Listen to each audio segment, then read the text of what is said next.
வணக்கம் நண்பர்களே, ரஞ்சனி அஞ்சரை பெட்டி நிகழ்ச்சிக்கு உங்களை அன்போடு வரவேற்கிறேன். வெயில் காலம் தொடங்கிருச்சு இல்லைங்களா? அதனால் சில்லுன்னு கூழ் குடிக்கலாம் போல் இருந்தது. அதாங்க இன்றைக்கி கூழ் செஞ்சுருக்கேன். வாங்க எப்படி செய்கிறதுன்னு பார்க்கலாமா? அதுக்கு ஒரு பவுல் ஒன்று எடுத்துக்கோங்க. நான் ஒரு 3 கப்பு ராகி ஃப்ளார் சேர்க்குறேன். ஒரு 1/4 டம்ளர் அளவுக்கு தண்ணி சேர்த்து நல்லா கலந்து விடுங்க. இட்லி மாவு பதத்துக்கு நல்லா மிக்ஸ் பண்ணி விடுங்க. நம்ம சேனலை சப்போர்ட் பண்ணுங்கள், லைக் பண்ணுங்கள், ஷேர் பண்ணுங்கள், கமெண்ட் பண்ணுங்கள், சப்ஸ்கிரைப் பண்ண மறந்துடாதீங்க ஃப்ரெண்ட்ஸ். இப்போ நல்லா கலந்து அந்த பதத்துக்கு இருக்கணுங்க. இதை நம்ம வெயில் இருக்கிற பகுதியில் கொஞ்சம் நேரம் வைக்கணுங்க. ஒரு 6 ஹவர்ஸ்க்கு இது மாதிரி வச்சு அது கொஞ்சம் புளிக்கணும். அதுக்காக தான் அப்படி வைக்கிறது. இப்போ ஒரு அடி கனமான பாத்திரத்தை எடுத்துக்கோங்க. அதில் 4 கப்பு தண்ணி நான் சேர்க்குறேங்க.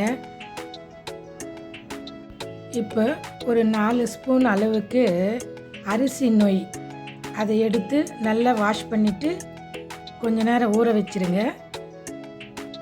இது தண்ணி நல்லா கொதித்ததும் நம்ம ஊற வச்ச அந்த அரிசியை அதில் சேர்த்து ஒரு 1/2 குக் பண்ண போகிறோங்க.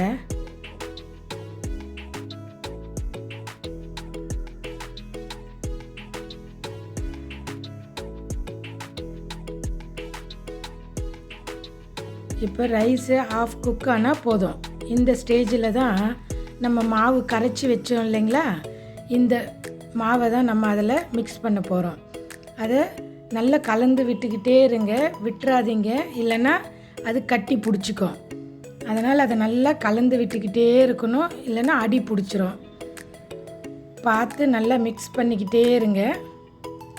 இது சிம்மில் ஒரு 20 நிமிஷம் நல்லா குக் ஆகணுங்க.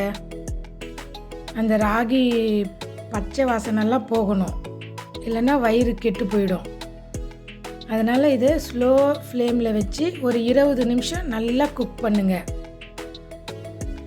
அவ்வளோதாங்க, கூழ் ரெடி ஆகிடும். அப்பப்போ மூடி போட்டு ஓப்பன் பண்ணி கலந்து விட்டுக்கிட்டே இருக்கணுங்க. இல்லைன்னா அது கட்டி பிடிச்சிரும், இல்லை அடி பிடிச்சிரும். அப்படி அடி பிடிக்காமல் பார்த்துக்கங்க. இது போல் நல்லா கலந்து விட்டுக்கிட்டே இருங்க, மிக்ஸ் பண்ணிக்கிட்டே இருக்கணும். இப்போ நல்லா ரைஸும் குக் ஆகிருக்கு, ராகியும் நல்லா குக் ஆகிடுச்சு. அவ்வளோதாங்க, மூடி போட்டு க்ளோஸ் பண்ண வேண்டியதாங்க. நெக்ஸ்ட்டு டே மார்னிங்கு இந்த பதத்துக்கு கட்டி ஆகிடுங்க.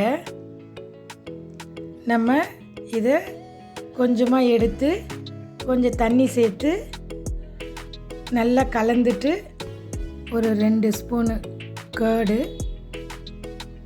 கட் பண்ணி வச்சுருக்கிற கொஞ்சமாக ஆனியன் எல்லாத்தையும் சேர்த்து குடிக்க வேண்டியது தாங்க. அங்கே சேர்ந்து சமைப்போம், சேர்ந்து ருசிப்போம். நன்றி நண்பர்களே.